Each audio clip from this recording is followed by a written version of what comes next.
Hola a todos, soy Franco, al que le gusta pararse frente al espejo y decir ¿me estás hablando a mí? Como Al Pacino en Taxi Boy, es Gustavo y esto es Total Party Win. Hoy vamos a hablar de las aventuras sin progresión.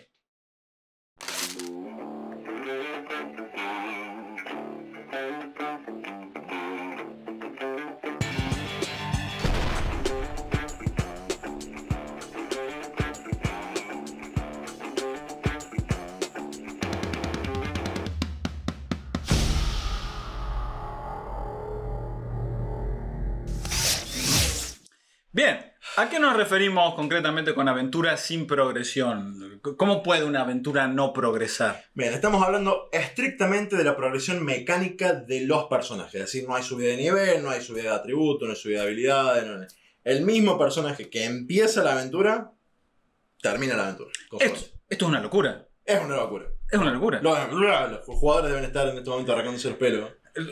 Incluso más que los jugadores, no sé si los directores, bueno, todos. Sí. Entiéndase, vamos a evaluar esta posibilidad, vamos a invitarlos a pensarla, siquiera vamos a evaluar un poco los pros y los contras y dar nuestra opinión al respecto. De lo que estamos hablando entonces es que no es que solo termina la aventura, ahí suben de nivel y enfocan la siguiente parte de la campaña, los jugadores, con ahí sí una subida de nivel y mayores atributos. Es que no exista siquiera ese horizonte de progresión. ¿Qué ventajas tiene esto, Tavo? Y primero que nada quería aclarar que Sí. entiéndase por subida de nivel cualquier mecánica de mejora de atributos o mejora de puntuaciones de características de alguna forma en la hoja de personaje, porque hay sistemas que no tienen subida de nivel per se, sin embargo pueden hacer utilización de puntos de experiencia o puntos de personaje. Porque ni siquiera tienen niveles. Claro. Exactamente. Estamos hablando de que no hay ningún tipo de mejora mecánica en absoluto en el personaje. Y por poder, sí, se puede. Es una forma perfectamente viable de jugar. De hecho, se puede usar, es una cuestión de grados, por ejemplo. A mí me gusta jugar de esta forma, cada aventura encapsularla dentro de un nivel en particular y que los personajes no puedan subir de nivel dentro de la aventura por más larga que la aventura sea. Y recién que la aventura termine, por ejemplo, recién ahí cambiar de nivel si suben o no. Y la próxima aventura es en otro nivel, que es un poco lo que voy a decir al principio, que tampoco estamos contemplando esa posibilidad. Pero claro, bueno, lo tuyo sería una versión como moderada o atemperada de ese claro, mismo un enfoque. poco más aguada, digamos, de decir, bueno, sí, juegan toda esta aventura en este nivel y se tienen que bancar toda la aventura, toda la dificultad de la aventura que va creciendo, pero ustedes tienen los mismos recursos mecánicos. Y recién al final de la aventura existe la posibilidad de que suban de nivel o no. De todas formas, aunque no se subiera de nivel, la forma de juego me parece perfectamente válida y abre la cancha para un montón de situaciones que a mí me resultan muy interesantes porque, por ejemplo, se puede seguir escalando la dificultad y que los personajes deban hacer uso de recursos del juego, digamos, recursos que se han hecho a través de contactos, a través de alianzas, no sé, favores políticos o cualquier otra cosa que tiene un peso meramente narrativo y no tiene un peso mecánico para para salir adelante en los desafíos. Claro, frente al incremento de dificultad. Frente al incremento de dificultad, un incremento de dificultad mecánico de la aventura, pero ellos con las mismas posibilidades mecánicas que del comienzo. Entonces abre un montón de juegos, es una opción que a mí realmente me interesa mucho y me gustaría explorarla en su completo. El dinero, nombraste el dinero, digamos que ahí el dinero gana valor no solo como una herramienta para comprar objetos mágicos, que sería otra posibilidad, o para invertir en alguna mejora de objeto, sino como mecanismo de soborno, de compra de servicios. Claro, los podemos referir a nuestro video de tesoros, cuando hablábamos de que la diferencia entre los distintos tipos de recompensas económicas o monetarias que puedan recibir los personajes varían. Y siendo que estamos removiendo ya una de las formas de experiencia de recompensa, perdón, que es los puntos de experiencia, las otras dos formas de recompensa cobran un valor mucho más grande, sobre todo la que tienen que ver con dinero, digamos, con recursos que los personajes pueden convertir en cualquier otra solución que no son necesariamente el dinero. ya sea, como decís vos, a través de sobornos, a través de la adquisición de herramientas en forma de objetos mágicos en un entorno de fantasía medieval, armas de fuego en un entorno contemporáneo, no sé, implantes a lo mejor en un entorno futurista o de cyberpunk. Entonces, el dinero cobra una importancia mucho mayor y pasa a ser una especie de mejora mecánica para los personajes, cuánto dinero o cuánta influencia puedan manejar. Los elementos en el entorno, al momento de hacer uso de ellos en el combate, también gana importancia frente a los recursos intrínsecos de lo que dispone una clase de personaje, por ejemplo, o un personaje cualquiera.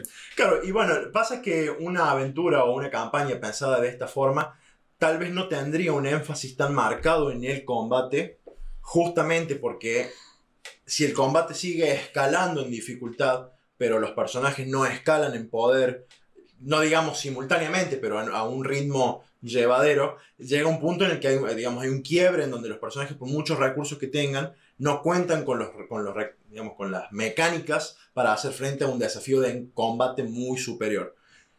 Abre esto también, como decía, abre la posibilidad de presentar bestias imparables, de establecer un tema, digamos, un ambiente de juego mucho más terrorífico, mucho más simulador de la realidad, que lleve a los personajes a tomar decisiones que de otras formas no tomarían.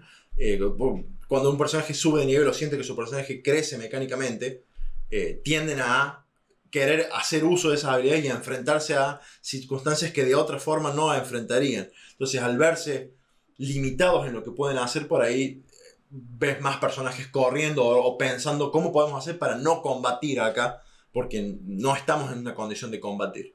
Claro, o al menos, creo que es muy cierto lo que vos decís, que el combate pierde, si no, digamos, pierde importancia, sino en la frecuencia del combate, al menos en un énfasis tan marcado en resolver mediante esa forma una dificultad. Te obliga, como decís vos, a pensar, a evaluar. Y creo que es una buena instancia para dejar de lado un poco la hoja. Creo que esa aproximación te lleva un poco a dejarla de lado y darle importancia a otras cosas, la interacción con los otros personajes y por supuesto con el mundo. Sí, con los PNJ, sobre todo con los PNJ en el sentido de muchos de los recursos del personaje se van a convertir en influencias, se van a convertir en contactos, en alianzas, en favores que otra gente le deba. Entonces, desde ese punto de vista, por supuesto, pierde mucha importancia lo que está escrito en la hoja desde el punto de vista mecánico, porque de todas formas eso no va a cambiar. Y pasa a tener un valor un poco más grande el resto de los atributos blandos, digamos, del personaje, todo lo que pasa por fuera de la hoja. Por supuesto, no estamos diciendo que ninguna de estas cosas tenga que dejarse de lado en una campaña usual, con una subida de nivel, sino que en tanto que uno no puede recurrir a un hechizo de nivel 6, y nunca seguramente vaya a poder recurrir a un hechizo de nivel 6, ¿cómo me hago más poderoso? ¿Cómo consigo afrontar a los desafíos que hoy no puedo luchar? Vale la pena aclarar, yo estaba pensando en un juego como es Wushu, que lo que propone, digamos, no hay una progresión, pero sí se pueden modificar de una aventura a otra los puntos fuertes, los atributos, por así decirlo. Entonces, si vos tenés un 5 en combate y un 4 en diplomacia, por así decirlo, a lo largo de, teniendo en cuenta el desarrollo de una etapa de la aventura, se pueden invertir. Digamos, no hay realmente un crecimiento, sino una variación. No hay una progresión, sino una permutación de los factores. Sí, bueno, pero eso de todas formas puede ser interpretado un poco también como crecimiento mecánico. Pero sí, es una alternativa, digamos, es de vuelta, es una versión aguada de ir directamente con la misma hoja de personaje desde el comienzo hasta el final. Esto se da mucho en juegos, por ejemplo, como Dread o como Llamada de Cthulhu, donde la mortalidad es demasiado alta, entonces realmente lo que está en la hoja de personaje importa en ese momento y no hay como un pensamiento a largo plazo de decir, bueno, de acá a 7 u 8 aventuras o misiones mi personaje va a haber conseguido tal cual. No hay mucho de eso porque la expectativa de vida es muy corta. No así, por ejemplo, en juegos como D&D, donde hay personajes que se hacen directamente pensando en cómo va a ser ese personaje mecánicamente de acá a 8 o 9 niveles. Y está la expectativa esa del crecimiento mecánico.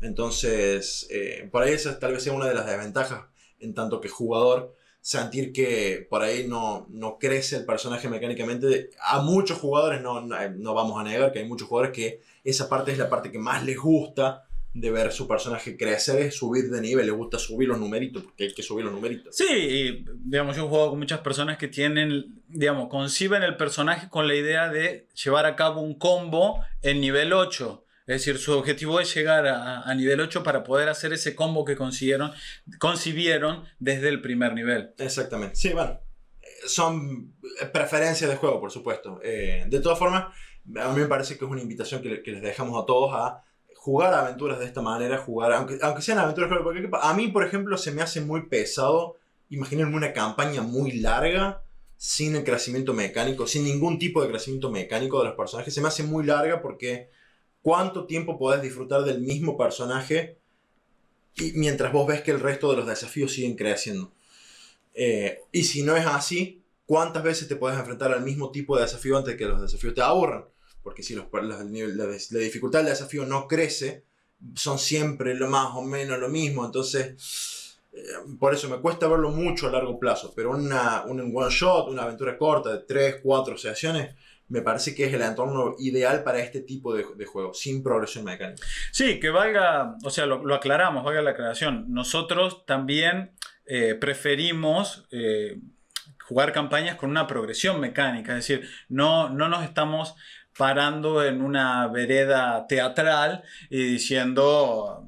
Tienen que jugar, claro, porque la forma... No. El verdadero rol es sin progresión mecánica, porque si no te interesa el rol, te interesa simplemente un wargame. No estamos diciendo eso.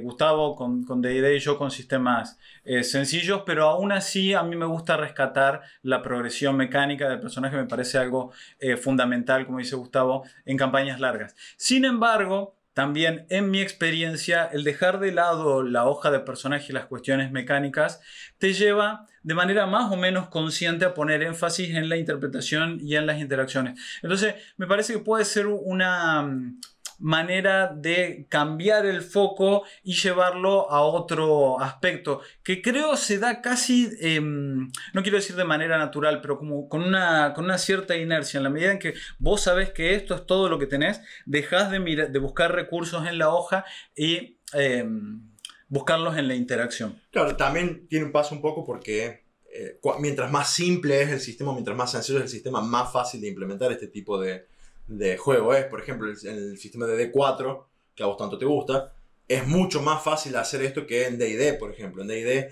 ya de por sí tenés muchos recursos desde el comienzo, recursos mecánicos, que por ahí cuesta un poco más no concebir que esos recursos no vayan a cambiar sabiendo la cantidad de recursos que no estás adquiriendo más adelante, digamos. Entonces, esa sería, calculo, la última desventaja que podría verle a la forma de juego, pero sí, digamos, es más fácil implementarlo con sistemas más simples que con sistemas más mecánicamente complejos. Eso, sobre todo en un mundo, en los mundos de D&D, en los universos en los que hay tantos adversarios, digamos que están muchos niveles por encima, que claro, si al final siempre te estás peleando con enemigos pequeños o débiles, o te ves forzado a presentar distintas situaciones si querés meter adversarios de nivel alto. Claro, sí, y llega un punto en el que no importa cuántos recursos tengan los personajes, la diferencia de niveles se vuelve tan grande que no hay recursos que cubran esa brecha. Que se genere.